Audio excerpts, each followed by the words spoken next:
இப்போது புதிய அறிமுகம் ஆச்சி ஹோட்டல் சாம்பார் மற்றும் ஆச்சி இடிச்ச சாம்பார் 50 கிராம் ரூபாய் 20 மட்டுமே.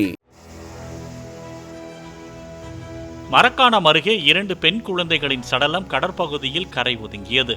காலாப்பட்டு சுனாமி குடியிருப்பில் வசித்து வந்த ஆனந்தவேலுக்கும் அவரது மனைவிக்கும் கடந்த வாரம் குடும்ப தகராறு ஏற்பட்டதாகவும் அதன்பின் 4 வயது மற்றும் 18 மாத குழந்தைகளை தூக்கிக் கொண்டு கூனிமேடு குப்பத்திற்கு அவர் சென்று விட்டதாகவும் கூறப்படுகிறது. குழந்தைகளின் உடல்கள் மட்டும் கரை ஒதுங்கிய நிலையில் ஆனந்தவேலு எங்குள்ளார் என்பது தெரியவில்லை என்று கூறிய போலீசார் குழந்தைகளை கடலில் மூழ்கடித்து கொன்றுவிட்டு அவரும் இறந்து விட்டாரா அல்லது தப்பி ஓடிவிட்டாரா என்ற கோணத்தில் விசாரித்து வருவதாக தெரிவித்தனர். இப்போது புதிய அறிமுகம் ஆச்சி ஹோட்டல் சாம்பார் மற்றும் ஆச்சி இடிச்ச சாம்பார் 50 கிராம் ரூபாய் 20 மட்டுமே.